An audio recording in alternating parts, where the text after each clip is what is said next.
नमो बुद्धाय जय भीम. भाग 8. पतित व गुन्हेगार यांचे प्रवर्तन. एका भटक्या उड्डाण टप्पूचे प्रवर्तन. प्राचीन काळी राजगृहात एक गुंड राहत होता.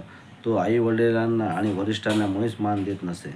आपल्या हातून काही चूक झाली तरी पुण्यप्राप्तीच्या आशेने तो यज्ञ, याग आणि सूर्य, चंद्र व अग्नी यांची पूजा करी आणि ऐशोआरामात राहत असे. परंतु पूजा आणि बळी देणे इत्यादी कर्मकांडासारखे शारीरिक कष्टाचे विधी कितीही केले तरी सतत 3 वर्षे दीर्घोद्योग करूनही त्याच्या मनाला शांती लाभेना. शेवटी श्रावस्तीला जाऊन तथागत बुद्धांकडे चौकशी करण्याचे त्याने ठरवले. तेथे पोहोचल्यावर बुद्धांचे तेजस्वी व्यक्तिमत्व पाहून त्याने तथागतांच्या पायावर साष्टांग प्रणाम केला, लोटांगण घातले आणि आपल्याला किती आनंद झाला आहे हे सांगितले. नंतर तथागतांनी त्याला पशूंना बळी देण्यातील मूर्खपणा आणि ज्या विधीचा मनावर, हृदयावर काही परिणाम होत नाही आणि ते ज्याच्यासाठी करावयाचे त्याच्याविषयी कसलाही आदरभाव किंवा कर्तव्यबुद्धी यांची जाणीव होत नाही, अशा विधींचा निरुपयोगीपणा समजावून सांगितला. आणि शेवटी तथागतांनी अशा काही तेजस्वी गाथा म्हटल्या की त्यांच्या मुद्रेवरील तेजामुळे आजूबाजूच्या सर्व प्रदेशासह ते स्थान प्रकाशमान झाले. तेव्हा ग्रामस्थ आणि विशेषतः मुलाचे आईबाप तथागतांची पूजा करण्यासाठी तेथे आले. मुलाच्या मातापित्यांना पाहून आणि आपल्या मुलाच्या विषयी त्यांनी सांगितलेली हकीकत ऐकून बुद्धांनी स्मित केले आणि पुढील गाथा म्हटल्या. थोर पुरुष हा संपूर्णपणे निरीच्छ असतो. तो स्वतः स्वयंप्रकाशित असतो आणि तो प्रकाशातच राहतो. जर एखाद्या वेळी त्याच्यावर दुःखाचा आघात झाला तरी तो विचलित होत नाही. निर्भयपणे तो आपली बुद्धिमत्ता व्यक्त करतो. शहाणा मनुष्य ऐहिक व्यवहारांशी आपला संबंध ठेवीत नाही. संपत्ती, संतती, जमीन जुमला याची त्याला इच्छा नसते. नेहमी शीलाचे सावधानतेने पालन केल्यामुळे आणि प्रज्ञेचा मार्ग अनुसरल्यामुळे तो वेगळ्याच सिद्धांताच्या नादी लागत नाही. अस्थिर जीवन हे वाळवंटातील वृक्षाप्रमाणे असते. हे ओळखून प्रज्ञावान मनुष्य अस्थिर मनाच्या आपल्या मित्राला सुधारण्याचा आणि अपवित्रतेतून सद्गुणांकडे त्याला वळविण्याचा प्रयत्न करीत असतो. 2. अंगुलीमाल नावाचा लुटारू दरोडेखोराचे प्रवर्तन. कौशल देशाच्या पसई नदी नावाचा राजा होता.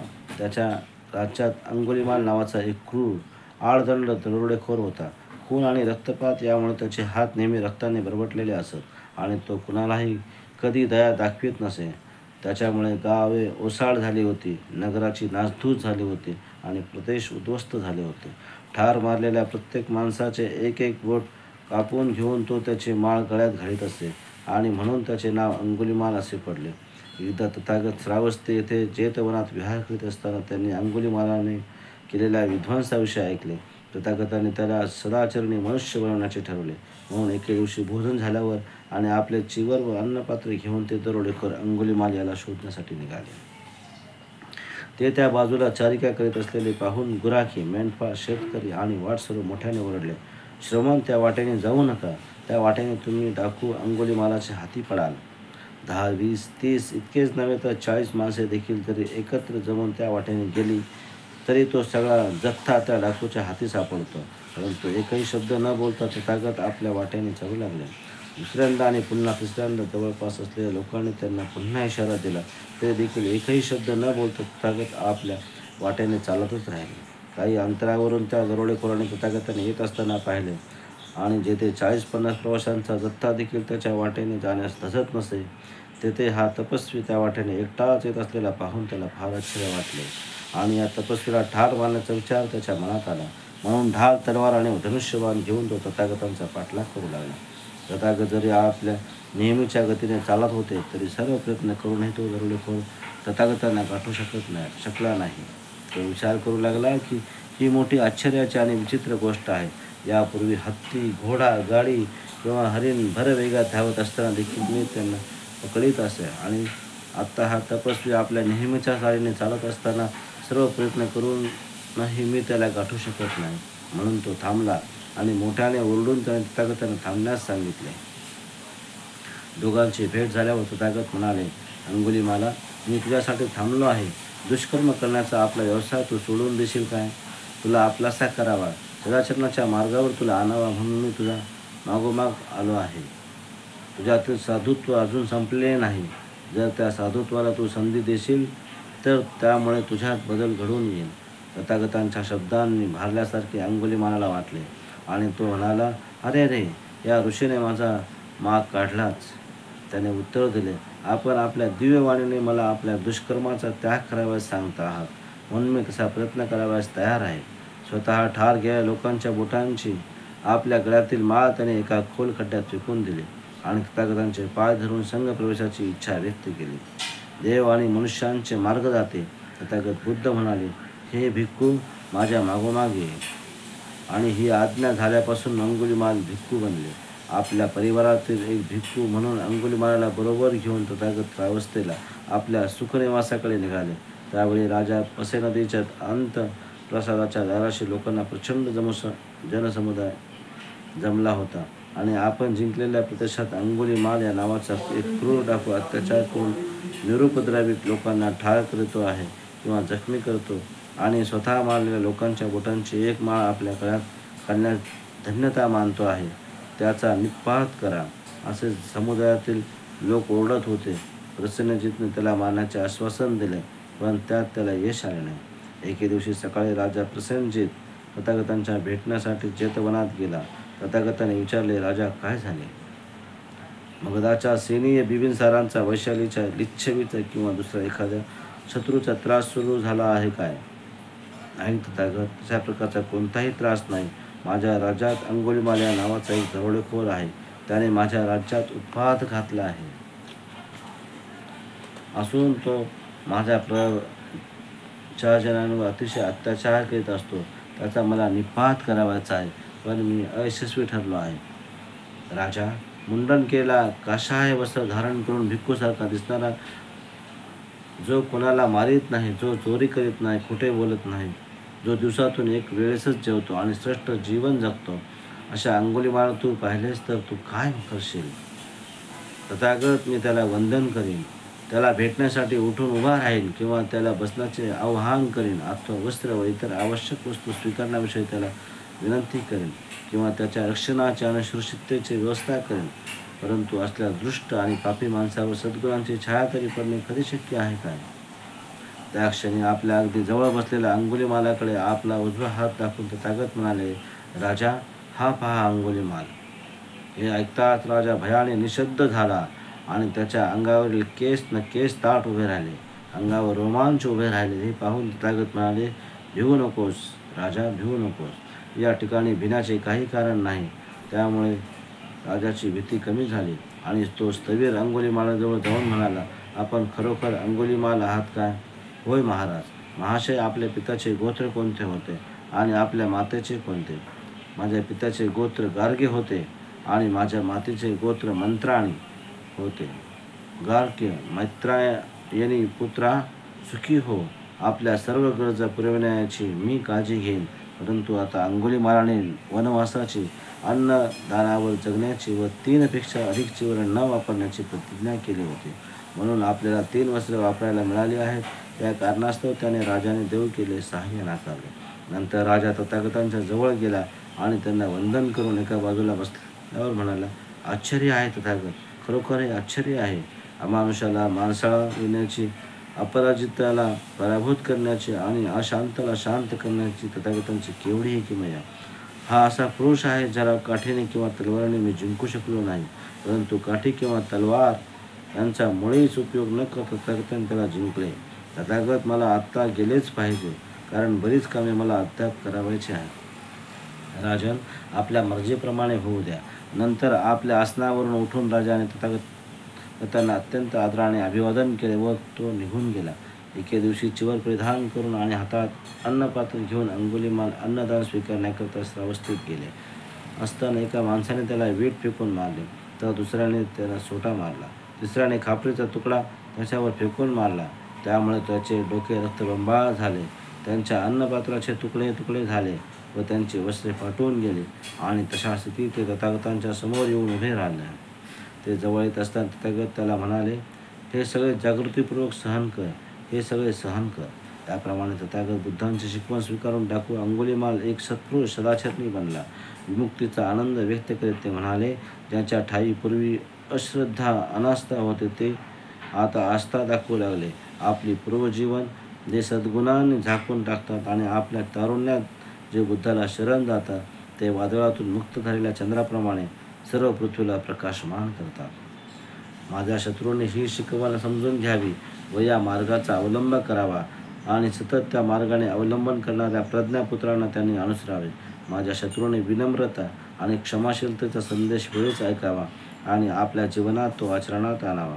स्वतःला अंगुलीमाल म्हणवून व प्रवाहपतीत होऊन मी दरोडेखोरांचे जीवन जगत होतो, पण तथागताने त्या प्रवाहातून मला किनाऱ्याला आणले. अंगुलीमाल म्हणून मी रक्ताने माखलेला होतो, आता माझा उद्धार झाला आहे. 3. इतर गुन्हेगारांचे प्रवर्तन. राजगृहाच्या दक्षिणेस सुमारे 200 योजन दूर एक पर्वत होता. या पर्वतात एक घोर आणि निर्जन अशी दरी होती आणि तिच्यातून दक्षिण भारताकडे जाणारा एक रस्ता होता. 500 दरोडेखोर या ठिकाणी राहत असत आणि त्या वाटेने जाणाऱ्या प्रवाशांचे लूटमार आणि खून करीत. त्यांना पकडण्यासाठी राजा आपले सैन्य पाठवित असे, परंतु ते नेहमीच निसटून जात. जवळच राहत असलेल्या तथागत बुद्धांनी या लोकांच्या स्थितीचा विचार केला. त्यांना स्वतःच्या वर्तनाचे स्वरूप कळत नव्हते आणि जरी तथागत त्यांना शिकविण्यासाठी त्या जगात आले होते तरी तथागत त्या लोकांच्या दृष्टीत पडले नव्हते किंवा तथागतांच्या धम्माची माहितीही त्यांच्या कानावर पडली नव्हती. म्हणून तथागताने त्यांच्याकडे जाण्याचे ठरवले. आपल्या निश्चयानुसार त्यांनी श्रीमंत माणसाचा वेश धारण केला. खड्ग आणि धनुष्य यासह उत्तम झूल घातलेल्या उमद्या घोड्यावर तथागत स्वार झाले. घोड्याच्या जिनाला सोन्या चांदीच्या पिशव्या लटकत ठेवल्या होत्या व घोड्यांचा लगाम मौल्यवान जड जवाहीर लावून सजविला. दरीत शिरल्याबरोबर त्यांचा घोडा जोराने किंकाळला. तो आवाज ऐकल्याबरोबर ते 500 दरोडेखोर निघाल्या आणि त्या प्रवाशाला पाहून उद्गारले, लूट करण्याची अशी संधी आपल्याला कधी मिळाली नव्हती. चला लवकर आपण त्याला पकडूया. तो प्रवासी निष्ठून जाऊ नये म्हणून ते त्याला घेरू लागले, पण त्या प्रवाशास पाहता क्षणी ते जमिनीवर पडले. ते जमिनीवर पडल्यानंतर उद्गारले, अरे देवा, हे काय आहे? अरे देवा, हे काय आहे? त्यावर त्या प्रवाशाने त्या डाकूंना समजावून सांगितले की या सर्व संसाराला घेरून टाकणारे दुःख एवढे प्रचंड आहे की त्याच्या मानाने ते डाकू दुसऱ्याला जे दुःख देतात किंवा स्वतः सोसतात त्या यातना काहीच नाही. अश्रद्धा आणि संदेश यामुळे ज्या जखमा होतात आणि यातना निर्माण होतात त्या यातना या ते डाकू दुसऱ्यांना ज्या जखमा आणि यातना करतात किंवा स्वतः सोसतात त्यापेक्षा अधिक आहेत. धर्मोपदेश एकाग्रतेने ऐकण्याने जी प्रज्ञाजागृती होते त्यांनीच हा अश्रद्धा व संशयाच्या जखमा भरून येऊ शकतात. दुसऱ्या कशाने त्या भरून येऊ शकत नाही. नंतर तो प्रवासी पुढे म्हणाला, दुःखासारखी यातना देणारी जखम दुसरी कोणतीही नाही. दुष्कृत्यासारखा खोलवर रुतणारा दुसरा कोणताही तीक्ष्ण बाण नाही. धार्मिक शिकवणीच्या एकनिष्ठ परिपालनाखेरीज यावर दुसरा कोणताही उपाय नाही. या शिकवणीमुळे आंधळ्याला दृष्टी मिळते, भ्रांत झालेल्यांना ज्ञान प्राप्त होते. आंधळ्यांना दृष्टी मिळावी त्याप्रमाणे या शिकवणीमुळे लोकांना या प्रकाशामुळे मार्गदर्शन होते. म्हणून अश्रद्धा दूर करण्यास, दुःख नाहीसे करण्यास आणि आनंद मिळवून देण्यास ही धम्माचे शिकवण समर्थ आहे. ते ऐकतात त्यांनाच ही सर्वश्रेष्ठ प्रज्ञा प्राप्त होते. ज्याने सर्वात अधिक पुण्य संपादले आहे तोच त्या पदवीला पात्र ठरतो. हे ऐकल्यावर त्या दरोडेखोरांना आपल्या दुष्ट जीवनाचा पश्चाताप झाला. त्यांच्या अंगात रुतलेले बाण गळून पडले आणि त्यांच्या जखमा भरून निघाल्या. नंतर ते तथागताचे शिष्य झाले आणि त्यांना स्वास्थ्य व शांती यांचा लाभ झाला. 4. धर्मांतराचे प्रवर्तन. आंदोलनातील जोखीम. पूर्वी तथागत बुद्ध राजगृहापासून 500 योजन अंतरावर असलेल्या एका पर्वतमय प्रदेशात विहार करीत होते. त्या पर्वतमय प्रदेशात 122 लोकांची एक टोळी राहत होती. हे लोक शिकार करून मारलेल्या जनावरांचे मांस खाऊन आपला उदरनिर्वाह करीत. तथागत बुद्ध त्या ठिकाणी जातात आणि त्या टोळीतील पुरुष मंडळी शिकारीला गेले असताना तिथे दिवसाघरी राहिलेल्या स्त्रियांना ते प्रवृत्तीत करून धम्मदेशना देतात. जो करुणावान आहे तो प्राण्याची हत्या करीत नाही. तो जीवनाचे रक्षण करण्यास नेहमी समर्थ असतो. धर्म अमर आहे. या धर्माचे पालन करणाऱ्यावर कधीही संकट कोसळणार नाही. विनयशीलता, ऐहिक भोगाविषयीची उपेक्षा, कोणालाही कष्ट न देणे, कोणालाही क्रोध येईल असे न करणे हे श्रेष्ठ लोकांचे लक्षण आहे.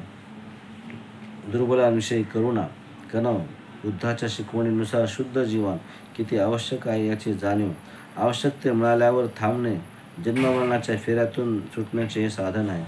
हे शब्द ऐकताच त्या स्त्रियांचे परिवर्तन झाले आणि त्यांचे पती परत आल्यानंतर तथागतांना ठार मारण्याची जरी त्या पुरुषाची इच्छा होती तरी त्यांच्या स्त्रियांनी त्यांना आवरून धरले आणि हे मंगल मैत्रीचे सूक्त ऐकताच त्यांचेही परिवर्तन झाले आणि तथागतांनी पुढील उद्गार काढले, जो प्राणी मात्रांशी मंगल मैत्री भावनांनी वागतो आणि त्याच्याविषयी दयाशील असतो अशा माणसाला 11 गोष्टींचा लाभ होतो. त्यांचे शरीर नेहमी निरोगी असते, त्याला शांत झोप येते आणि तो अभ्यासमग्न असतो. त्यावेळीही त्याला एकाग्रता लागते, त्याला वाईट स्वप्ने पडत नाहीत. दिव्य लोक यांचे रक्षण करतात आणि माणसे त्याच्यावर प्रेम करतात. विषारी गोष्टींपासून त्याला त्रास होत नाही आणि युद्धातील हिंसेपासून त्याचा बचाव होतो. अग्नी व पाणी यांचा उपसर्ग त्याला पोहोचत नाही. तो जिथे राहतो तेथे तो यशस्वी होतो आणि पुढे तो दिव्य लोकात जातो. हेच ते 11 लाभ होत. हा उपदेश ऐकल्यावर तथागतांनी त्या महिला आणि पुरुषांना संघात प्रवेश दिला आणि त्यामुळे त्यांना शांती लाभली. नमो बुद्धाय. जय भीम.